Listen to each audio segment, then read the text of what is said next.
இன்றைக்கி video மதியானத்துலேருந்து night வரையும் எடுத்த ரொட்டீன் தான் ஷேர் பண்ணியிருக்கேன். ஸோ இட்லி தோசை மாவு வந்து மிக்சியில் அரைக்கிறதுக்காக இந்த பக்கம் எடுத்திருக்கேன். நார்மல் இட்லி தோசை கிடையாது, சிறுதானியம் வச்சு. ஏன்னா இப்போலாம் பார்த்தீங்கன்னா கிரைண்டரில் அரைக்கும் போது கொஞ்சம் அதிகமாக போட்டு ஒரு 4-5 நாளைக்கு வர்ற மாதிரி தான் அரைச்சி வச்சுக்கிறது. ஒரு தடவை அப்படி அரைச்சிட்டோம் அப்படின்னா திரும்ப ஏன் அரிசி மட்டும் போட்டு அரைக்கணும் அப்படின்னு சொல்லிட்டு அடுத்த தடவை சிறுதானியம் வச்சு மிக்சியில் போட்டு 2 நாளைக்கு வர மாதிரி வச்சுக்கிறது. அதுக்கப்புறம் ஆப்பம் இல்லைனா உளுந்தடை இந்த மாதிரி மாற்றிட்டு இடையில சப்பாத்தி பூரி இப்படி மாற்றி ரொட்டேஷன் பண்ணிக்கிறது. ஸோ இப்போ இப்படி தான் போயிட்டுருக்கு.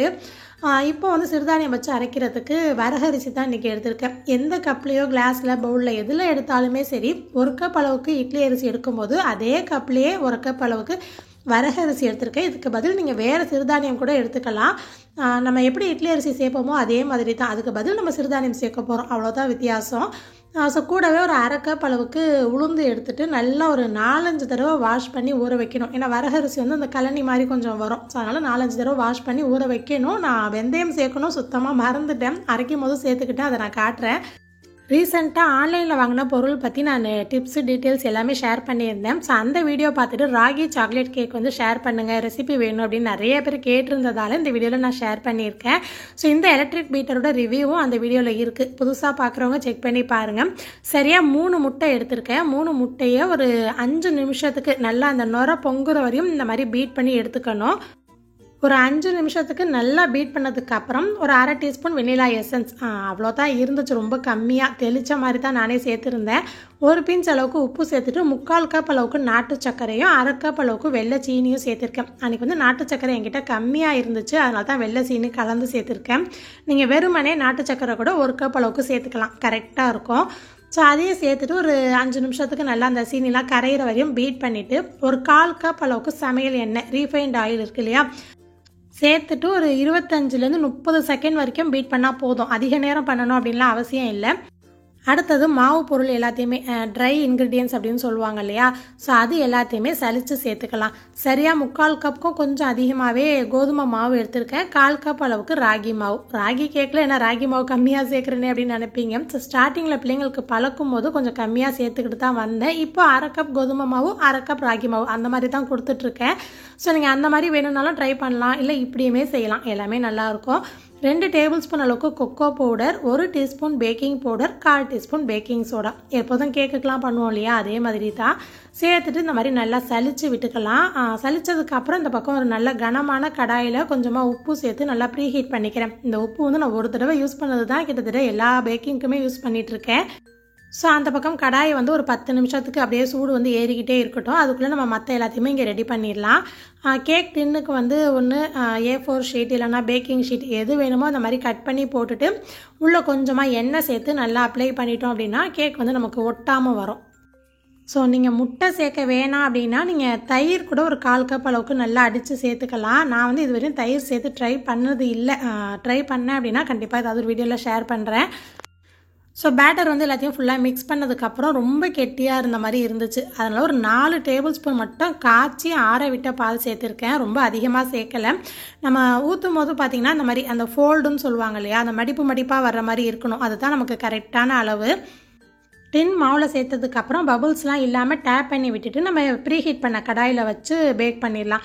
ஃபஸ்ட்டு ஒரு 1/2 மணி நேரம் வச்சுட்டு நான் ஓப்பன் பண்ணி பார்த்தேன், கத்தியில் இந்த மாதிரி ஒட்டுச்சு. ஸோ அதுக்கப்புறம் இன்னொரு 10 நிமிஷத்துக்கு க்ளோஸ் பண்ணி வச்சுட்டு மறுபடியும் செக் பண்ணி பார்க்கும்போது கொஞ்சம் கூட கத்தியில் ஒட்டாமல் அந்த ஸ்டிக் வந்து அப்படியே கிளியராக வந்துச்சு. ஸோ அவ்வளோதான், நமக்கு பேக் ஆயிடுச்சு அப்படின்னு அர்த்தம். எனக்கு வந்து சரியாக 40 நிமிஷம் கிட்டத்தட்ட ஆச்சு. ஸோ ஓவனில் வைக்கிறீங்கன்னா அதுக்கு தகுந்த மாதிரி ப்ரொசீஜர் வந்து ஃபாலோ பண்ணுங்கள். இந்த இடத்துல தான் நான் தப்பு பண்ணிட்டேன், நல்லா ஆற விட்டு எடுத்துருக்கணும். கொஞ்சம் சூடு இருக்கும் போதே எடுத்ததுனால பார்த்தீங்கன்னா அந்த டின்லேயே வந்து கொஞ்சம் கேக் வந்து ஒட்டிக்கிச்சு. ஸோ கொஞ்சம் பொறுமை இல்லாமல் தான் உண்மையிலேயே எடுத்துட்டேன். ஏன்னா நானே இப்போ தான் கொஞ்சம் நாளாக கேக் செய்ய பழகிட்டுருக்கேன். ஸோ இப்போலாம் கொஞ்சம் பரவாயில்ல, நல்லாவே செஞ்சிட்ருக்கேன்.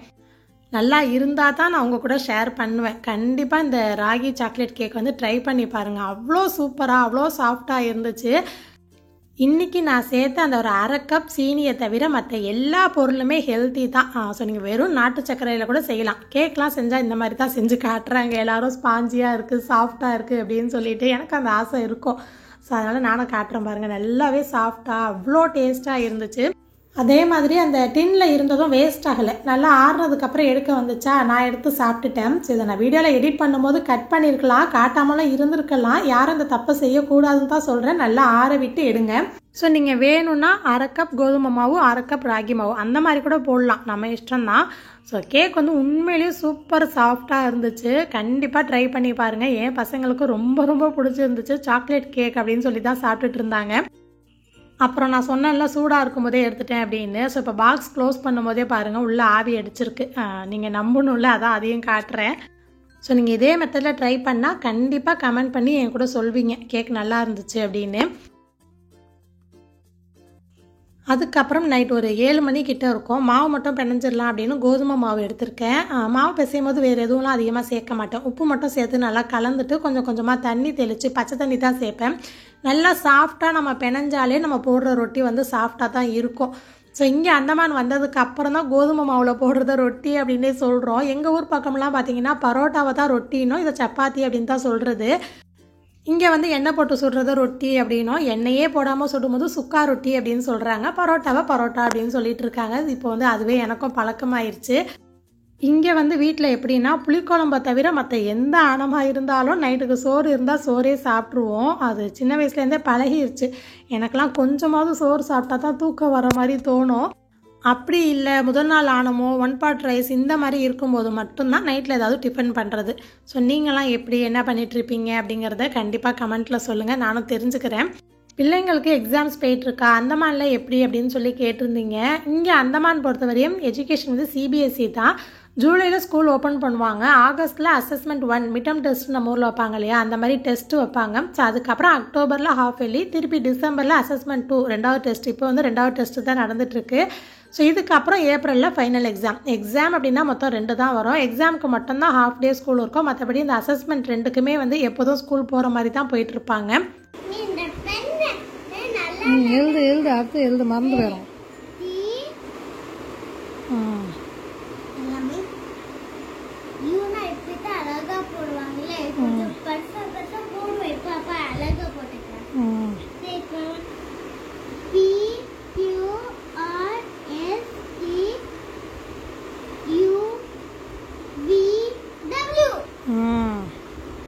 ஸோ பிள்ளைங்களுக்கு நான் எப்படி சொல்லிக் கொடுப்பேன் அப்படிங்கிற டிப்ஸ் வந்து இந்த இடத்துல நான் ஷேர் பண்ணுறேன். ஆசிரியர் வந்து டியூஷன் போயிடுவான், அதனால் ஆசிரியருக்கு உட்காந்து நான் சொல்லிக் கொடுக்க மாட்டேன். ஸோ ஜஸ்ட் ஒரு ரிவிஷன் மட்டும்தான் நான் கேட்பேன், ஏதாவது கொஸ்டின் கேட்பேன் அங்கங்கேருந்து, அவ்வளோதான். அர்ஷானுக்கு வந்து ரொம்ப சேட்டை. கொஞ்சம் நேரம் உட்கார வச்சு சொல்லிக் கொடுக்குறது ரொம்ப கஷ்டம். 1 மணி நேரத்துக்கு மேலெலாம் நான் சொல்லிக் கொடுக்கவே மாட்டேன்.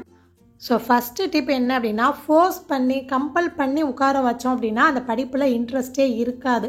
ஸோ அப்படி படிக்கும்போது நம்ம நினைக்கிறத அவங்க சொல்லணும், நம்ம நினைக்கிற மாதிரி சொல்லணும் அப்படின்னு எதிர்பார்த்தா நமக்கு எக்ஸ்ட்ரீமான கோபம் வரும். கோபம் வரும்போது என்னாகும், நமக்கு பயந்துக்கிட்டு தான் படிப்பாங்களே தவிர அவங்களுக்கு ஆர்வம் காட்டி படிக்க மாட்டாங்க. அதே சமயம் கொஞ்சம் நம்ம பேசக்கூடாது, அது வந்து அவங்களுக்கு அட்வான்டேஜாக போயிடும். ஸோ நம்மளோட மைண்ட் செட்டை ஃபஸ்ட்டு பேலன்ஸாக வச்சுருக்கணும். இப்போ ஏதாவது ஒரு சப்ஜெக்டில் ஒரு டாபிக் படிக்கிறாங்க அப்படின்னா அதை நம்ம சொல்லி கொடுத்துட்டு திரும்ப திரும்ப சொல்லு என்கிட்ட வந்து திரும்ப சொல்லுன்னு சொல்லி கொஸ்டின் கேட்குறதுக்கு பதில் எப்படி சொல்கிறதுனா 4 தடவை சொல்கிறதும் 1 தடவை எழுதி பார்க்குறதும் ஒன்று. ஏன்னா சொல்லும் போது கூட சில நேரம் வந்து கவனம் சிதறி போகும். ஆனால் எழுதும் போது பார்த்திங்கன்னா அவங்க கண் பார்வையில் கவனித்து பார்த்து கையால் எழுதுகிறாங்க இல்லையா, அது இன்னுமே பவர் அதிகம்.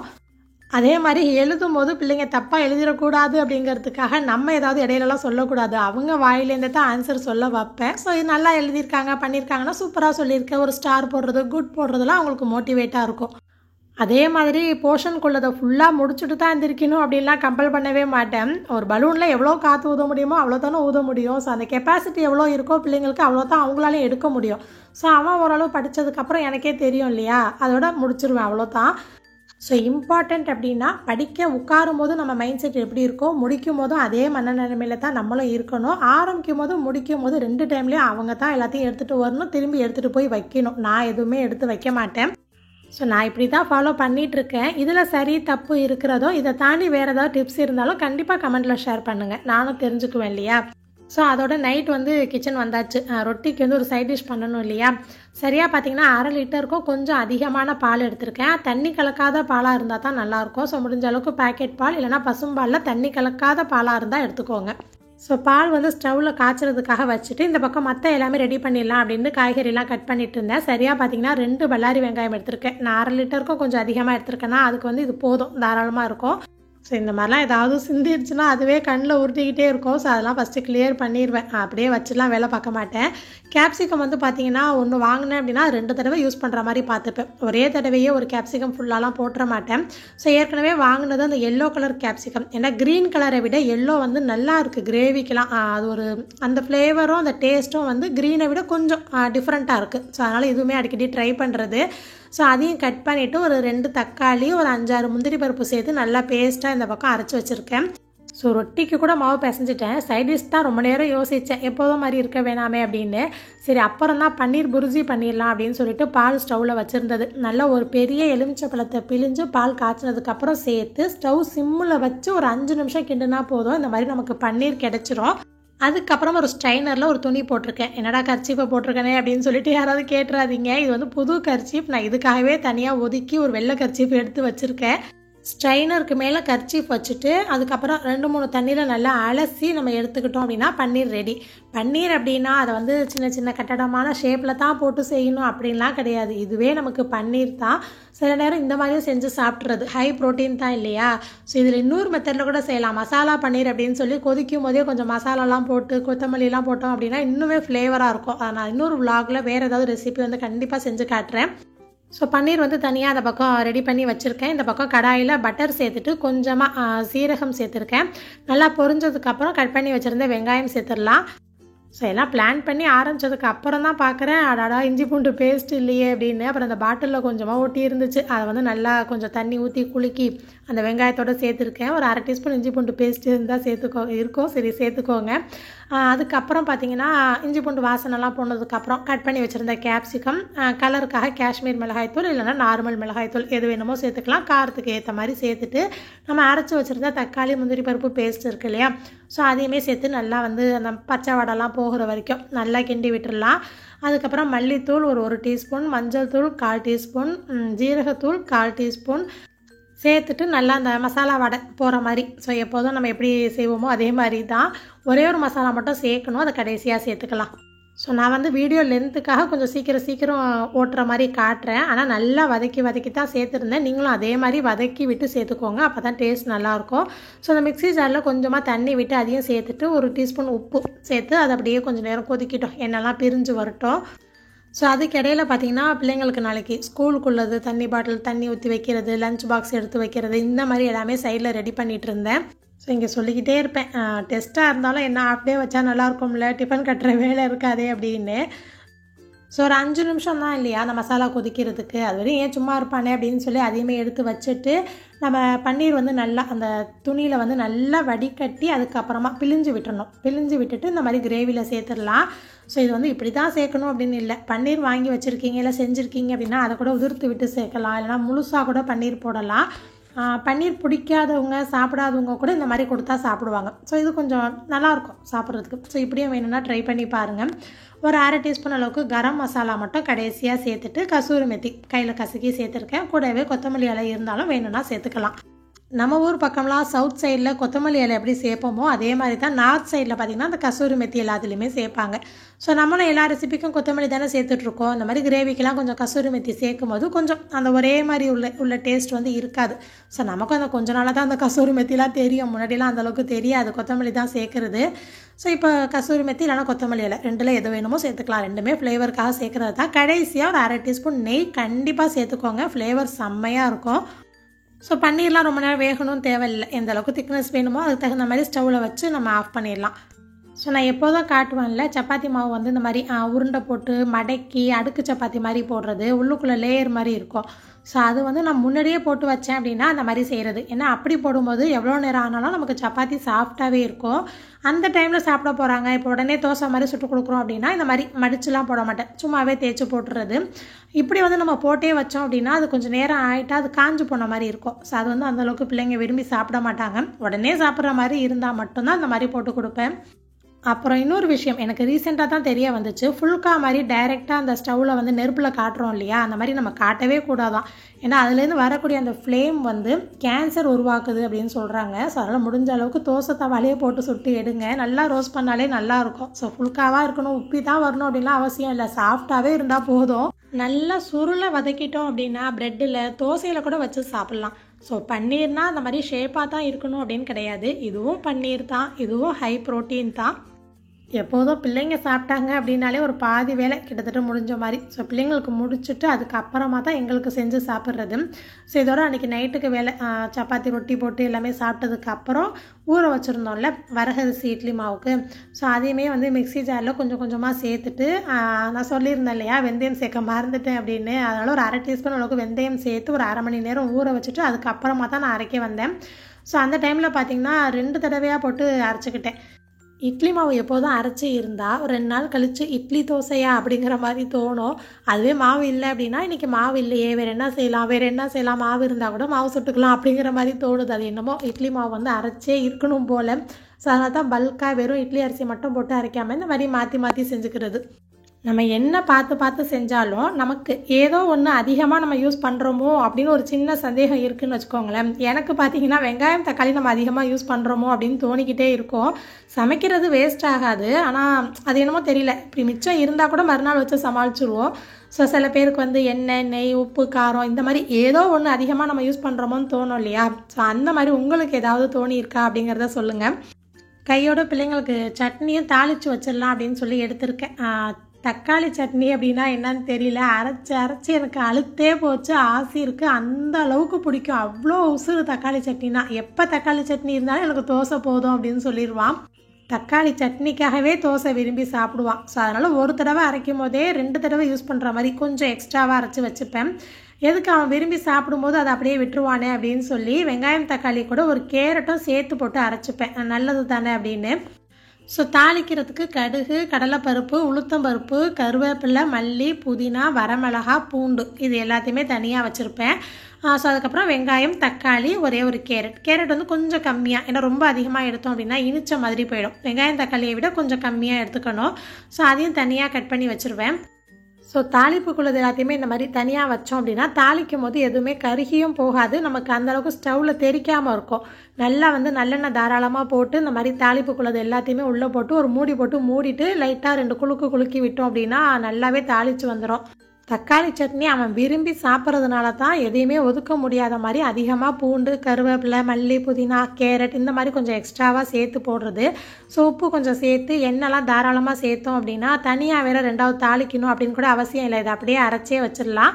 ஸோ சின்ன ப்ரிப்பரேஷன் தான், ஆனால் காலையில் ரிலாக்ஸாக எழுந்திரிக்கலாம். வரகரிசி இட்லி ஹெல்த்தியான தக்காளி சட்னி அப்புறம் ஸ்நாக்ஸ்க்கு ராகி சாக்லேட் கேக். ஸோ ஸ்டவ்லாம் நல்லா தான் இருந்துச்சு, ரொம்ப மோசமாக இல்லை. அதனால லைட்டாக ஒரு தடவை தொடச்சி விட்டுட்டு எல்லாமே ரெடி பண்ணி பாத்திரம் விளக்கிட்டு கிச்சன் நீட் பண்ண எனக்கு கிட்டத்தட்ட 11:30 மணி கிட்ட ஆயிடுச்சு. ஏன்னா அந்த வெந்தயம் ஒரு 1/2 மணி நேரம் ஊறுச்சா, அதனால தான் லேட்டு. இல்லைனா ஒரு 11 மணிக்கு முடிச்சிருப்பேன். வீடியோ எடுக்கலைன்னா 10-10:30 முடிச்சிருப்பேன். ஸோ இந்த vlog இதோட முடியுது. இந்த வீடியோ பற்றி என்ன நினைக்கிறீங்க அப்படிங்கிறத கண்டிப்பாக கமெண்ட் பண்ணி சொல்லுங்கள். நம்ம சேனல் ஃபஸ்ட் டைம் பார்க்குறவங்க ரோஸ் பட்டன் சப்ஸ்கிரைப் பண்ணி எனக்கும் சப்போர்ட் பண்ணுங்கள். வீடியோ ஃபுல்லாக பார்த்த உங்களுக்கு தேங்க்யூ.